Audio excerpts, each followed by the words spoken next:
오늘 우리에게 주신 하나님의 말씀은 여호수아 14장 6절부터 12절까지와 19장 49절부터 51절까지입니다. 가나안 점령 이후 요단 서편의 땅 분배 처음 부분과 마지막 부분에 해당하는 본문입니다.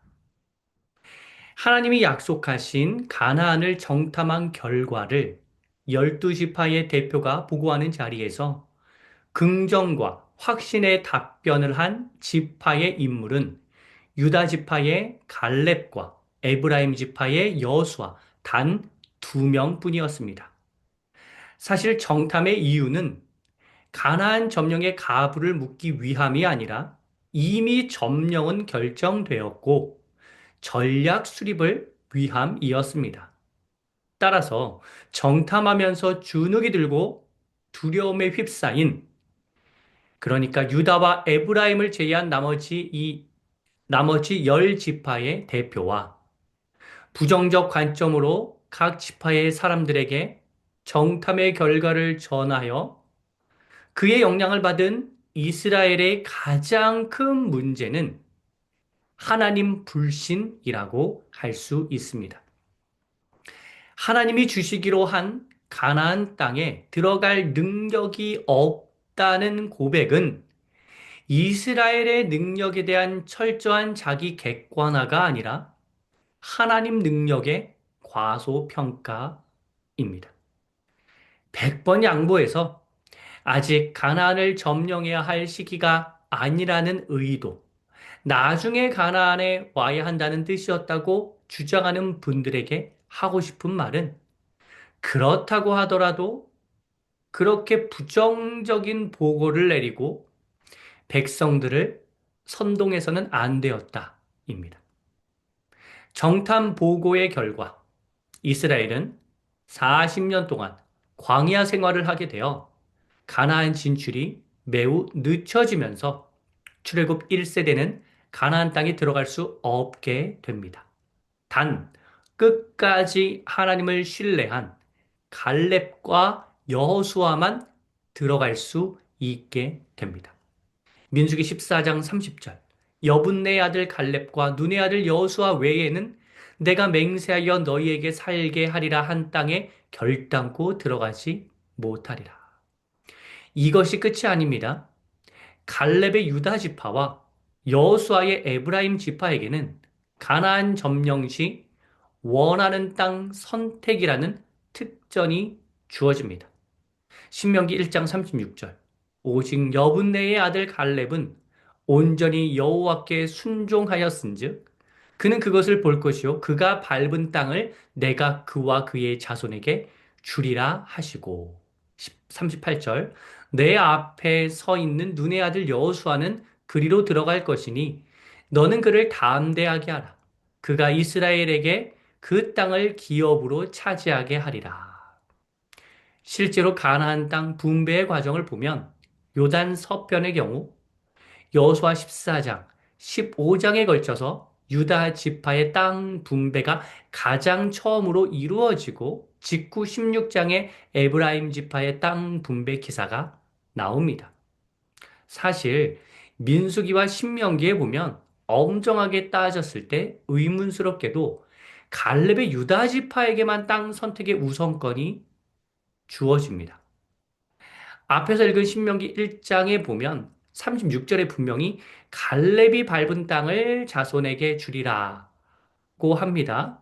반면에 38절을 보면 여호수아의 경우 그 지파의 자손에게 땅을 주겠다는 의미가 아니라 여호수아를 담대하게 해서 가나안 땅을 점령해야 한다는 이스라엘 전체 차원의 설명이 나옵니다. 민수기에도 보면 14장 24절. 그러나 내 종 갈렙은 그 마음이 그들과 달라서 나를 온전히 따랐은즉 그가 갔던 땅으로 내가 그를 인도하여 드리리니 그의 자손이 그 땅을 차지하리라 라고는 나오지만 여호수아의 에브라임 지파에 관한 땅 선택 우선권 약속은 보이지 않습니다. 혹자는 민수기 14장 1절부터 10절까지에 보면 선동당하여 원망하는 백성들 앞에서 옷을 찢으면서 하나님을 변호한 사람이 여수아와 갈렙이지만 정탐 보고 과정에서 선제적으로 긍정 평가를 한 인물은 민수기 13장 3절 갈렙이 모세 앞에서 백성을 조용하게 하고 이르되 우리가 곧 올라가서 그 땅을 취하자 능히 이기리라 하나와 같이 갈렙이기 때문이라고 하나 성경 전체적으로 보면 갈렙만의 공이라고 할 수 없으며 갈렙이 말했을 뿐이지 여호수아도 이 말에 동조하고 있다고 보아야 합니다. 비록 모세 시대 때의 발언에서 여호수아의 에브라임 지파의 땅 선택 우선권 관련 발언을 찾기는 어려우나 실제로 땅 분배 과정에서 유다 지파 다음에 에브라임 지파의 땅 분배가 이루어진 점으로 미루어 보아 유다 지파뿐만 아니라 에브라임 지파에게도 땅을 먼저 선택할 수 있는 권한이 있었다고 유추해 볼 수 있는 개연성이 충분하다고 생각합니다. 한술 더 떠서 이런 질문을 하나 추가로 던지고 싶습니다. 가나안 정탐 보고 결과에 따른 보상은 공동체, 지파에게 주어졌는가? 아니면 개인에게 주어졌는가? 이 질문을 던지는 이유는 땅 분배의 과정을 보면 지파에게 주어지는 기업이 있기 이전에 개인에게 주는 땅이 있기 때문입니다. 우리는 보통 여호수아 14장과 15장을 하나로 묶어서 유다 지파가 받은 구역이라고 인식합니다. 하지만 자세히 보면 여호수아 14장은 갈렙이 받은 땅입니다. 이후에 15장 유다 지파가 받은 땅이 나옵니다. 성경에 표기된 소제목도 보면 14장 6절부터 15절 내용 앞에는 갈렙의 기업이라고 나옵니다. 유다 지파의 기업이 아니라요. 가나안 땅 분배가 마무리되는 여호수아 19장 마지막 부분에는 어떠한 기사가 나오나요? 49절, 50절 여호수아 개인이 받은 땅이 나옵니다. 그러고 나서 51절 모든 땅 분배가 마무리되었다고 종료 선언을 합니다. 그렇다면 정탐 결과 보고의 보상을 단순히 지파적 차원에서만 생각할 것이 아니라 개인적 차원에서도 고려해 보아야 한다는 교훈이 자연스럽게 도출됩니다. 우리는 성경을 지나치게 집단주의적으로 보려는 경향이 높습니다. 하나님이 어느 집단에게는 복을 주시고 어느 집단에게는 벌을 주신다는 구조로 파악하려고 합니다. 하지만 성경을 자세히 보면 당연한 이야기일 수 있지만 어느 한 개인이 잘하면 그가 속한 집단의 복이 임하고 어느 한 개인이 잘못하면 그가 속한 집단에 화가 임한다는 구조입니다. 개인과 집단을 우선 구분해서 보아야 합니다. 더 나아가 어느 한 개인의 잘잘못이 그가 속한 집단에게만 영향을 주는 것이 아니라 그 개인에게도 엄청난 변화가 일어난다는 점 또한 간과해서는 안 됩니다. 개인은 집단의 구성원에 불과한 존재가 아니라 그 개인 자체가 하나의 교회로서, 하나의 기업으로서 기능하고 있는 것입니다. 이것이 신학의 올바른 교회론 이해이며 경영학의 1인 기업 개념은 생소하지 않고 이미 성경에 나와 있습니다. 한국의 고질적 병폐 중 하나는 지나친 집단주의 의식입니다. 학연, 혈연, 지연이 잔존하고 자기 진영을 무조건 감싸는 모습이 여전합니다. 개인주의를 나쁘게 생각합니다. 심지어 성경도 집단주의적으로 해석합니다. 이는 역사적으로 봤을 때 한국은 개인이 얼마나 중요한지에 대한 충분한 투쟁과 토의가 부재했기 때문에 그렇습니다. 따라서 모든 사람에게 적용되는 말이지만 특히 한국인은 개인주의에 관해서 색안경을 끼고 볼 것이 아니라 우선적으로 진정한 개인주의자가 되어야 합니다. 성경을 볼 때도 개인주의적 관점에서 볼 수 있어야 합니다. 모세라는 걸출한 지도자가 있었기 때문에 이스라엘은 출애굽하고 광야의 시기를 잘 견뎌낼 수 있었지. 집단주의적 산물로 결과를 바라보면 곤란합니다. 아간 한 사람의 범죄가 민족 전체를 위기로 몰고 간 것입니다. 갈렙과 여호수아 역시 소속 집단의 긍정적인 결과를 안긴 측면이 있지만 땅 분배의 과정에서 개인에게 주어지는 땅이 있었다는 점을 통해서 그 개인에게 주시는 복 또한 실로 엄청나다는 사실도 함께 알아야 합니다. 정탐 보고 이후 45년이 지나 가나안 점령 이후 받은 복 이전에 이미 개인에게 보상이 주어졌습니다.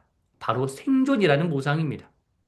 민수기 14장 36절부터 38절까지의 말씀은 다음과 같습니다. 모세의 보냄을 받고 땅을 정탐하고 돌아와서 그 땅을 악평하여 온 회중이 모세를 원망하게 한 사람, 곧 그 땅에 대하여 악평한 자들은 여호와 앞에서 재앙으로 죽었고, 그 땅을 정탐하러 갔던 사람들 중에서 오직 눈의 아들 여호수아와 여분의 아들 갈렙은 생존하니라. 우리는 보통 집단주의적인 해석을 자주 하니 민족 혹은 지파가 받게 된 결과에만 초점을 맞추느라 이 부분이 눈에 잘 들어오지 않았을 수 있는데 개인의 신상 필벌이 분명하게 이루어집니다. 물론 개인이 공동체를 위한 결단을 할 수 있습니다. 갈렙과 여호수아가 선택한 땅이 어디입니까? 갈렙은 아직 정복하고 개척해야 할 헤브론을 선택하고 여호수아는 제사를 드리는 장소 길갈과 가까운 딥낫세라를 선택합니다. 둘 다 개인의 유익만 추구하지 않고 공동체적 유익을 우선해 둔 결정을 합니다. 그렇지만 개인을 묵살하고 공동체를 위해서 무조건 희생해야 한다는 집단주의의 광기에 사로잡혀서는 안 되고 개인이 먼저 있고 나서 그 개인이 하는 공동체적 결정이 있는 것으로 따로 분리해서 생각해야 합니다. 범죄를 바라볼 때도 개인과 공동체를 분리해서 생각해야 합니다. 한 개인이 한 사람의 범죄를 보면서 공동체가 함께 반성해야 합니다. 그 의식은 필요하고 중요합니다. 하지만 집단주의로 흘러가서는 안 됩니다. 우리 모두의 잘못이 어, 우리 모두의 잘못이니 개인 처벌을 해서는 안 된다고 안 된다고 하는 주장은 비성경적입니다. 아간으로 공동체 의식이 생겼지만 아간 개인은 죽임을 당했습니다. 복음이 무엇입니까? 아담 한 사람의 범죄를 예수 그리스도 한 분이 해결한 구원이 바로 복음입니다. 한 개인이 인류 전체를 구원의 길로 인도한 역사를 담은 책이 바로 성경입니다. 성경을 이해하는 핵심 키워드 중 하나는 바로 개인입니다. 집단이 아닙니다. 개인주의를 우선 분명하게 이해해야지만 개인주의의 각도로 성경을 보고 삶을 바라봐야지만 우리는 공동체를 위한 선택과 결과에 도달하게 됩니다.